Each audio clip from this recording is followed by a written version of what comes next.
જય શ્રી કૃષ્ણ મિત્રો, કેમ છો? મજામાં ને? આજે હું કઈ રેસીપી લઈને નથી આવી. આજે આપણે પપૈયાને કઈ રીતના પકવવા અને આપણે પાકેલું હોય તો કઈ રીતના ખાવું તે તમને રીત બતાવીશ. એકદમ ઈઝી અને એકદમ સરસ આપણે રીત છે. અત્યારે આપણે શિયાળામાં એકદમ સરસ પપૈયા આવતા હોય છે. આ પપૈયા આપણે સ્કિન માટે એકદમ હેલ્થી છે. આપણા સ્કિન એકદમ ચમકીલી બને છે. આપણે 6 મહિના સુધી આપણે પપૈયું અને રોટલી ખાધી હોય તો આપણી સ્કિન એકદમ ચમકીલી અને એકદમ લીસી બની જાય છે અને આપણે ખીલ પણ નથી રહેતા. એટલા મસ્ત આપણે આ પપૈયા કામ આપે છે. આ પપૈયા આપણે 3 લીધા છે. આપણે 1 પાકું છે અને આ બંને કાચા છે. તો આને આપણે કઈ રીતના પકવવા તે હું તમને બતાવીશ. આપણે આ સાઈડમાં મૂકી દેશું અને એક પેપર લેશું. આપણે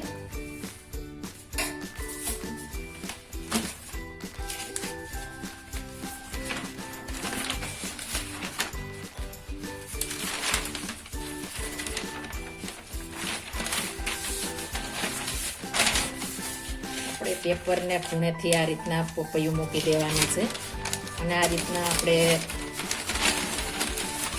વાળી લેવાનું છે બંને બાજુથી, એટલે એકદમ સરસ પેક થઈ જશે અને જરા પણ આપણે હવા નહીં લાગે.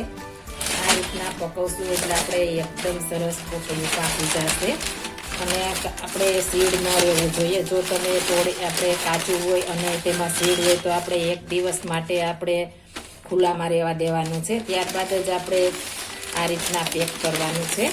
આ રીતના પેક કરી દેશું એટલે આપણે 2 થી 3 દિવસમાં એકદમ સરસ પાકી જશે. આ રીતના આપણે સરસ પેક કરી દેશું અને આને આપણે પાકવા મૂકી દેશું. અને હજી એ બીજી રીત તમને બતાવું. આપણે એક કિચન રોલ લઈ લેશું, તેમાં આ રીતના પપૈયું મૂકી દેશું. તેને પણ આપણે આ રીતના સરસ ફોલ્ડ કરી દેશું. એકદમ સરસ પેક કરી દેવાનું છે એટલે આનાથી પણ આપણે એકદમ મસ્ત પાકી જશે. આ રીતના આપણે વાળી લેવાનું છે અને સરસ પેક કરી દેશું. આપણે આ ઈઝીલી આપણા ઘરમાં હોય જ છે, બધાના ઘરમાં. જો ન હોય તો તમે પેપરમાં પણ પકવવા મૂકી શકો છો. આ રીતના મૂકી દેશું તો પણ આપણે એકદમ સરસ પાકી જશે. આ રીતના સરસ આપણે પ્રેશર કરી દેવાનું છે એટલે એકદમ સરસ પેક થઈ જાય.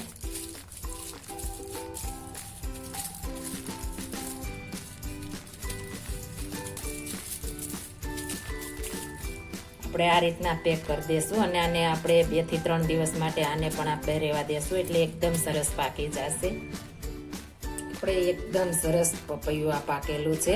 આ પપૈયું લ્યો ત્યારે તમારે ખાસ ધ્યાન રાખવાનું છે, કાચું હોય કે પાકું હોય તેની ઉપર આપણે ફૂગ હોય છે તે નથી લેવાનું. ફૂગવાળું હશે તો તમારે અંદરથી બગડેલું નીકળશે. એટલા માટે આપણે ફૂગ જરા પણ ન હોવી જોઈએ.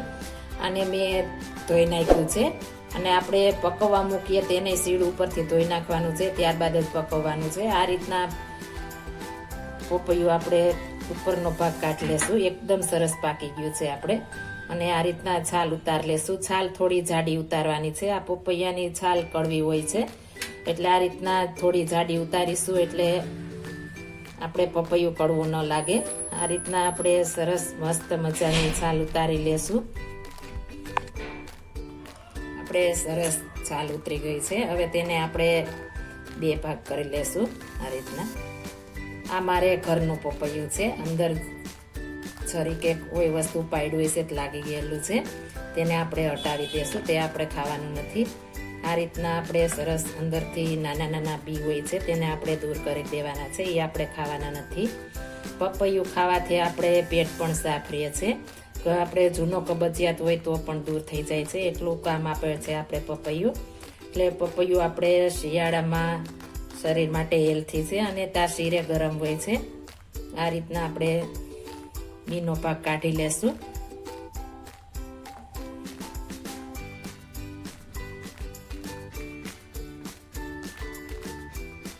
મારે આ ઘરની વાડીના છે. તમે વેચાતું લો તો ખાસ ધ્યાન રાખવાનું છે, આપણે ખરાબ ન નીકળે. આપણે ઘરનું હોય તો આપણે ખરાબ હોય તો નાખી દઈએ પણ શકીએ છીએ, પણ આપણે વેચાતું લીધું હોય તો આપણે ખાસ ધ્યાન રાખવાનું છે. આ રીતના બધી છાલ આપણે ઉતારી લેશું. આપણે બધી છાલ ઉતરી ગઈ છે અને બિયા પણ કાઢી લીધા છે. હવે આપણે એક પ્લેટમાં કટિંગ કરી લેશું. આપણે નાના નાના બાઈટ કરી લેશું મીડિયમ સાઈઝના.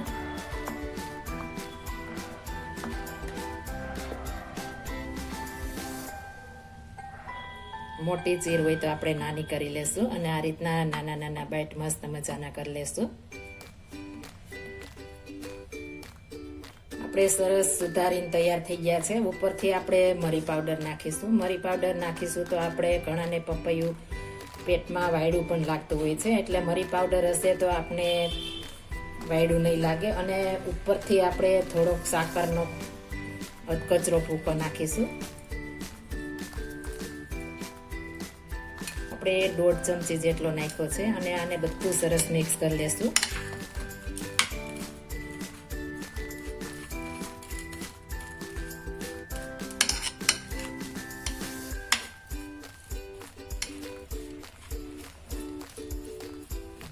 આપણે મસ્ત મજાના મસાલેદાર પપૈયું તૈયાર થઈ ગયું છે. હવે આપણે સર્વ કરીશું.